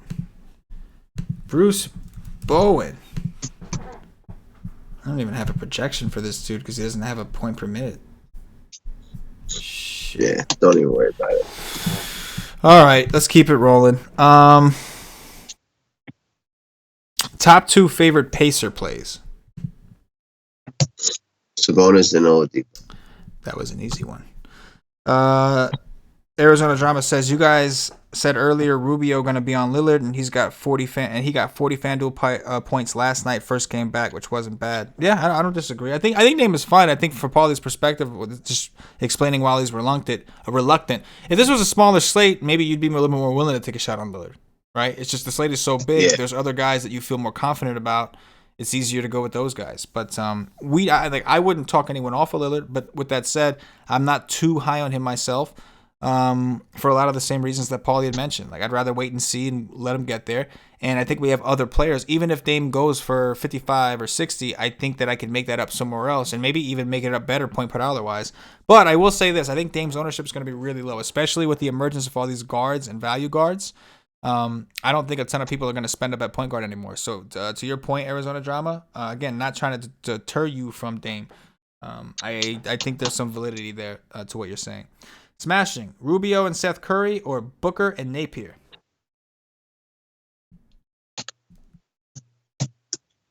Rubio, Seth Curry. Or Booker and Napier? Yes. Rubio and Seth Curry. Rubio and Seth Curry. We got about 12 minutes to lock. Ladipo. Yep. Okay. Nothing new to report. I'll add a player when you see him in the streets, Paulie. You know. Let's see. Let me check the old WiseStream chat. Is anybody even in the old WiseStream chat talking? It's a quiet nation over there. Let me see. Here we go. Okay. Ranimal, 5,400 at utility. 5,400? Yeah, 5,400 utility on DraftKings, obviously, because it's utility. Yeah. All right. Let me just put them prices in order. Markel Fultz, Rui Hatch are my 2 favorites in that spot without leaving too much on the table. Trey Lyles at 51, I could also deal with. Yeah, I like Lyles and Fultz quite a bit. Sucking on hard and long, though. Hard and long like the mafia. All right. I think that's good enough. Let me see what happens now when we do this. I'm gonna upload these projections up in here right now, boy. Oh shit. Give it Miles Turner interest. A little bit. Center's pretty crowded for me right now, but I mean, this is a pretty. You would think this is a decent situation for blocks, and you would think that this should lead to him playing some more minutes and taking more shots. So it's hard to say no just because we have other centers. I mean, he's cheap, and let's be real, it's Wendell Carter. I did actually give him a little bit of a boost. I'm gonna find out right now if I get any. I doubt it because of the centers I have projected so freaking high. But I did give him a little boost because I think he deserves a little bit of a boost at least. With the situation at hand. And all these chicks don't even know the name of your band, but that's a whole different story. Let me see here. Let's go 23 even. JJ Barea available to play. That just came through the feed right there. Dedmon. Who's your favorite Laker not named LeBron or AD? I don't have any. It's LeBron. I don't. Why would I fuck with the Lakers with all these other? You know what I'm saying? I mean, I'm not. That's just how I look at it. Why would I fuck with those guys? If I have I don't think there's anyone there that I feel like I'm gonna have to need. I have other players at other positions in other games. I just don't. I don't like messing with those situations because I straight up in those situations I'm guessing, and I don't like doing that. You know what I mean? That's just my personal opinion. Do you have a favorite? All right.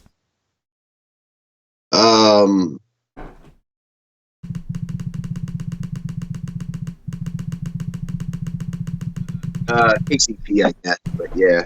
And actually, I'll say Danny Green. Danny Green getting dirty. Makes sense. And obviously got no issues at all with any of that. I just personally don't like to play that game because, I mean, I have no explanation. If I gave you an answer on that, I'd have no explanation behind it. Why? Because. You know what I'm saying? Yo, how much Dedmon you looking to play, bro? Dedmon. 25 or less. Yeah, I'm looking at around 30. I'm comfortable with that. Like you said, it's a crowded position. It is. It's hard. I mean, 30% on a slate like this is a lot. It's at a position that's that deep. Now let me ask you this: how much Baines you trying to play? I'd play up to 50. Up to 50. Take Biddy. Yeah. 50. Take Biddies. Yeah. I know that track. Yeah. All right. So I'm kind of liking what I'm seeing here. Let me adjust this right here. Are you playing Turner? I mean, maybe I'll get a couple shares, but I doubt it. Oh my god. I'm gonna have to raise him at least a little to be fair in this. I hope it doesn't mess up too much of my shit. Yeah, I'm pretty sure he had a 8-block game against the Bulls recently. Yeah, I could be wrong he about did. that. He went for 50 the last time he played them. Yeah. I didn't look up and see if anybody was out, but he did go for 50 the last time they played. And it makes sense. The Bulls are a team that you expect to get blocked a lot. They just, Yep. All right, let's see where we're at here. 7 minutes to lock. We got our own teams. We're building our own teams at the moment. Obviously, we know that your boy Thomas Bryant is starting once again. Just an update that came through, so I figured I'd share it with the nation. Even though it's not necessarily. I think he's a lock for 6X today. Bryant? Yeah. Guaranteed 6X. If 6X is enough, put him in your lineup. And he may go for way more, but 6X, you could take that to the bank right now and cash it. Banking. I'm waiting for these teams to build. So many teams to build. Come on. I still not getting any Miles Turner. What do I got to do to get this fool? What do I have him projected at right now? Shit. I think shit. I got to do something crazy for this shit. Alright, I'm going to do it anyway. Fuck. Let's go. What you got? Maybe that helps. Maybe, baby.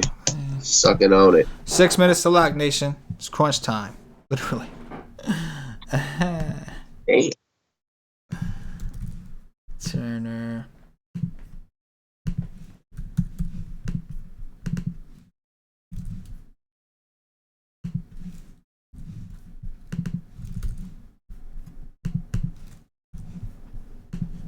All right, let's see what we get in here.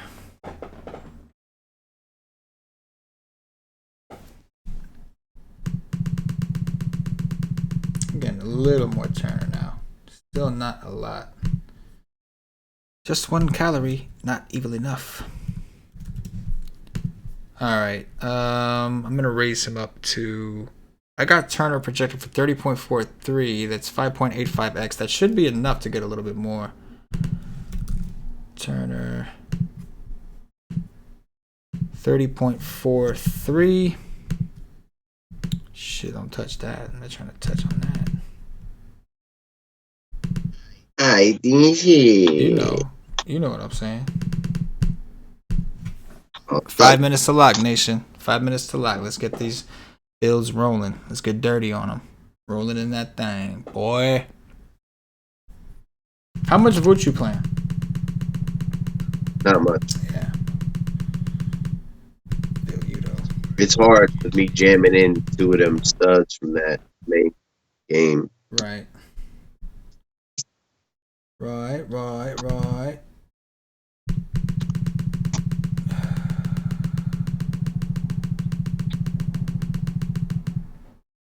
Shit, clicking away at this shit. 4 minutes to lock, nation. Ooh, interesting development here. Wilson Chandler will start ahead of Taurean Prince. Another interesting development. DeRozan is going to start at the 4 today. So they're going to play DeJounte Murray, White, Forbes, and DeRozan and Lyles. That's interesting. It makes me like Lyles even more. Oh, yeah. It makes me like Lyles more for sure. Makes DeRozan more interesting. Maybe he gets more rebounds. Who's going to grab boards? Lyles and DeRozan. The other guys are all tiny. You know what I'm saying? Like, yeah. And then Wilson Chandler starting on Prince. DeJounte Murray will get way more than DeRozan. He's a good rebounder. Good point. He's a very good rebounder. He is. That is true. Fuck. True that. Ain't that right, Boo? True. That's how we do. Man. That does make me like Murray and DeRozan just a little bit more. DeRozan. Just a little bit more. Shit. I hope I have time for this. 3 minutes to lock. You mother suckers. Let's give it a shot. It's going to be crunch time for me again, bro. In the sweat. With the quickness. Baby drip. Drip, baby drip. Yeah. Shake your tits like your mama gave you. Shake them tits like your mama gave you. Drip, baby drip. Okay. That's how it goes. Put in the rhythm right there, man. You got me a nice little rhythm right there. I feel good about this. Let's go. That's perfect, because I'm going to upload this while I wait for that. That's how we do that, though. Drip, baby, drip. 2 minutes to lock, nation. Drip. 2 minutes to lock, nation. Let's go. Let's get this money today. Gotta get this money today. You give me that motherfucking money today, player. You ain't no pimp. I'll show you what a pimp. What a sucker. Yeah, baby, trap. Is that the only game that starts at 7? That Washington Banana? Yeah. Alright then, shit. Alright, so now I got something up there, so at least I won't get fucked completely if the shit don't work in time. So how we do that right there. Gotta be slick. Alright. Fucked in the dick butt? Yeah, exactly. It's exactly it, actually. That's actually exactly what I was referring to. Still getting it. Still getting it. Oh, no, you gotta get more than that. Alright, fuck it. 1 minute. Let's see if I get it in. I already got something up, so it's not like true crunch. I put like the previous thing up, you know. But still would like to see if I can make this work. How much Bizzle did you get? I don't think I got any, man. I just didn't get him in. I tried. They fucking projected him for 41 minutes or whatever. Just at the end of the day, just sucked it too hard and long. What can I say? Yeah, I didn't get any either. I just realized, but I didn't get any Luka either. So I got Take a little adjustment, just a little. Yeah, you got time for that though. Oh yeah, time for that though. All day. Time for that though. Yeah. I do need to get Time for more this. miles. What? Hey, whoa. Say what now? Like what, bro? How much John Collins did you play though? 8%. Okay. Yeah, I'm a little underweight on that. That could hurt if we're wrong. Hopefully we're not wrong on that one because that one could hurt. It's a little bit. I'm actually gonna raise my Lyles, man. I want more Lyles in my life. You ever think you'd say that before in your life? That you want more Lyles? No. Not me either. We are at Lock Nation. Appreciate those of you who are rocking with us. Got a little crazy at the end. Had to build our teams, update the projections, but I got to put the nation first and make sure the projections are good to go for those who are depending on them. We appreciate you hanging out with us. Sorry if we didn't get to your question. And the second show, it gets a little tough, but hit the like button on your way out. We greatly appreciate it. Definitely appreciate you guys hanging out with us and rocking with us. And again, hopefully the point is to keep you guys updated with all the news we can for the second hour. And we did get a lot of interesting news. There's stuff to inform you in. You may not have had 5-10 minutes to react, but it's better than not having any and not knowing what the fuck's going on. So we appreciate y'all. Hit that like button. We will continue to do content on for WiseTake Nation members at WiseTake.com. The projections, the articles, cheat sheets will all be done. No shows. The shows will resume on Monday, and we'll be here on YouTube. It'll be free. So we'll catch you guys then. In the meantime, check out our day passes if you want to hang out and get our projections over the weekend. If you want to check out Paulie D's core article, if you want to check out whatever, all that stuff is available. And I'll have an XFL article out as well for free for anyone interested at WiseTake.com. So it'll be out probably sometime tomorrow. For Paulie D, for myself, the entire WiseTake Nation, as always, good luck. Drip, baby, drip.